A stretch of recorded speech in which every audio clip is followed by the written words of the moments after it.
always been paralyzed with this idea that I have to like finish this beat, or I have to make this grand mix that is bumping, and have all this pressure that... Hey guys, welcome to my channel, and today I'm going to be doing something a little different. I figured instead of cooking up something, I give out tips on how to stay creative as a music producer. Because I know it's a lot of us on this grind and it's super hard to get beats out there consistently. And I just want to share some of the ways that I've been able to consistently put out content and stay creative even in times when beat block just seems like it has me completely in its grips. I made this video because I needed it, and I noticed that a couple of producers that I've been seeing post consistently haven't been posting as much, and that sucks because I think we should all be making music as much as we can. And if something in your life is getting in the way of that, take it out. No, I'm just kidding. But if something in your life is getting in the way of that, I mean, try and find a way to still make music despite it all. And if you're stopped by burnout or beat block or anything else like that, then I hope this video will spark a little something inside you. So let's go to the first tip. So the first tip I want to give is to deconstruct everything you're interested in, from songs, albums, rhythms, chords, melodies. Go in your favorite songs, pick chords that song has, and use them for something else. Find an R&B song, take the chords, flip it, make a hip-hop song. The possibilities really open up when you start to take the big finished products that we have and take them apart and see what you can make out of those pieces. Not only is it great for inspiration, it shows us a lot of techniques that a lot of people like to use. Like, I was listening to Kanye's song, I forgot what song, but he uses like a sub bass, but he also uses like a really distorted synth to sit right on top of the bass. For a while, I was trying to get that sound by adding a lot of distortion on my 808s, but it wasn't working out too well. So by trying to deconstruct that song and mimicking what he was doing, I was able to see that I could just use a lower synth sound on top of a bass sound, which has given me like a new method in producing in the future. I think it's kind of nice being outside instead of being in the studio all day. It's, getting in the sunlight. Plus, I figured I was having a hard time making beats, so I figured if I make a video on how to stay creative, it'll give me some inspiration with music, and maybe I might cook up a cool beat after this.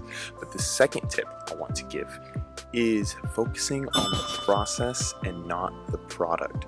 So in the past, whenever I've sat down to produce music or anything like that, I've always been paralyzed with this idea that I have to like finish this beat, or I have to make this grand mix that is bumping, and have all this pressure that I need to make this really, really good beat, and that has to be amazing, and that takes me out of the zone, because then I start thinking about the future and I'm not in the moment trying to just make the music and have fun. I'm thinking about what the music should be like, and that ends up producing nothing. And there's a really good book that I read called The Practicing Mind by Thomas M. Sterner, and I highly recommend it for anyone that's having issues with doing anything that requires practice. I think it's really healthy to focus on what we're doing rather than the product that comes out of it, because our experience is mostly tied with the process and not the product.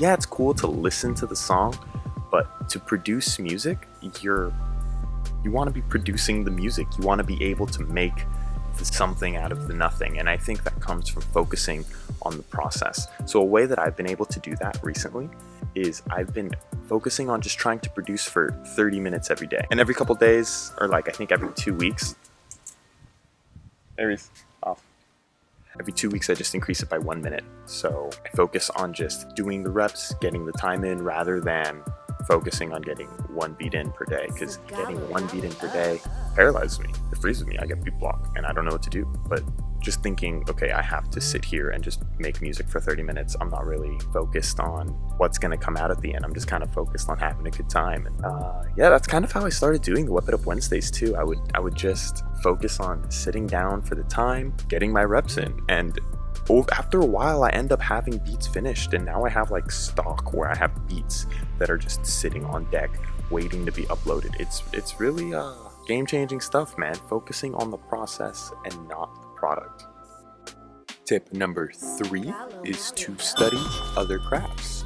I have learned so much from studying other creative types of people, like I've been watching a lot of master classes because they had that deal earlier this year. Anyways, I've been watching lots of masterclasses and I've been watching a lot of chefs cook. And one of the big things I've picked up from a lot of these chefs is mise en place. If you're not familiar, it's a French term that French chefs use that means everything in its place. So basically, you don't start cooking until all the ingredients are out and measured in separate bowls, ready to go. And I've taken this as a music producer to make sure that my studio has everything in its place. Everything is right where it needs to be, so I can just get my ideas out super easy, frictionless, keep the momentum going. I don't have to worry about looking for this or looking for that, or I have this great idea here, but I need this thing. I don't know where that is. That just throws me off pace, and it's killed so many fantastic ideas by not having access to something, you know? Nothing is worse than getting stopped by a good idea. I've also learned from David Chase, or it might have been Aaron Sorkin.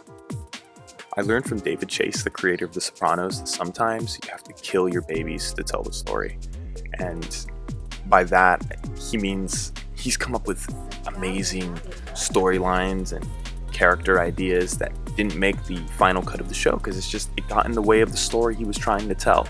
And I love how he's not so precious about everything he creates and how it's just it's a means to an end, right? The things he makes are there to tell the story. And I think as music producers, sometimes we get really attached to like an 808 pattern or a melody or a certain instrument, but it's not fitting in the mix. But even though we like it personally, it may not work well with what sounds good to whoever we're producing for, or general audience, or something like that. So I think it's important to let go of the things that we as creatives even think are good ideas in order to let the art exist. Because otherwise, if we're stuck trying to fit this square peg in a round hole, we're never going to create the thing, right? How much would have it sucked if David Chase never made The Sopranos because he got hung up on if Tony should have a sister or a brother, or what's the name of his cousin, or you know what I mean? Like, I just think it's a good lesson, right? Sometimes you have to kill your favorite babies.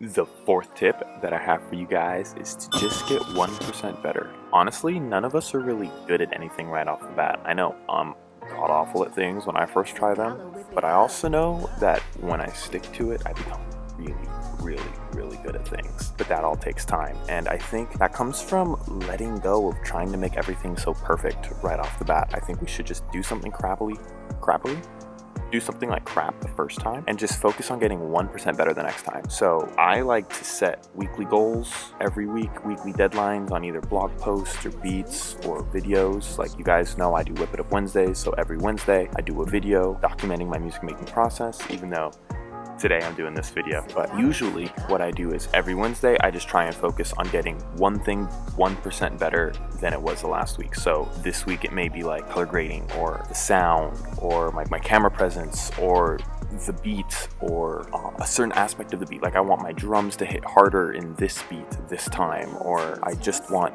better melodies for this beat, you know, and just kind of let everything just grow on its own. Because after a year, if you're 1% better every day, I think you're like 3 times better than you were the first time. I think that's like mathematically correct. And it's totally fine to not finish everything all in one go. I think it's cool to let things grow at their own pace. And I heard this quote by Eckhart Tolle. It says, "Life is the dancer and we are the dance." And I think it took me like years to understand what that meant, but I think it's something like just let the ideas flow through you, you know, like let life take you for the ride, and don't be so critical about what comes out. Just try to make sure it's 1% better in any way than it was last time, and before you know it, you'll be an expert. Tip number 5 is to revisit old projects. Whenever I'm stuck in like a creative slump, I always go back to one of my old projects and I try and fix it up, make it better, take that idea, maybe do something different. Because I think when we're looking back on something that we were working on months ago, right, we're different people, and different people have different perspectives, and we'll do different things, and we'll make different kinds of decisions. And I think we should take advantage of that. And as a side tip for this, I would say whenever you're working on an idea, don't ever throw it away. Keep it, save it for later. on my laptop, I have like, gosh, I have like 50 something projects. And those are like my project. It's like project 1, project 2. Like whenever you just press save on Logic, it's like the next project number. I have like 50 something ideas. Like I think like a fourth of them are nearly full beats. Like a third of them, literally nothing. It's just like a note, 2 notes down, or like a sound, or like even a sample just dragged in. Like I honestly, I never delete anything. I never throw it away because I never know what I'm gonna do with these ideas. A lot of the best beats I've made have been because I've made something, let it sit for like, not even joking, 6 months, come back, change it entirely, and it's something really neat. Something really, really neat.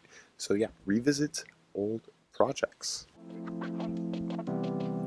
Dude, LaCroix's dope, man. If you hate on LaCroix, I hate you. I'm just joking. Just joking. Tip number 6 is do the opposite. I originally got this idea from Tim Ferriss. Whenever he feels stuck, he just does the opposite of what he feels like he should be doing or what everyone else is doing. So let me give this an example that's based on something music producers can totally get. A really popular thing amongst producers is to make everything from scratch.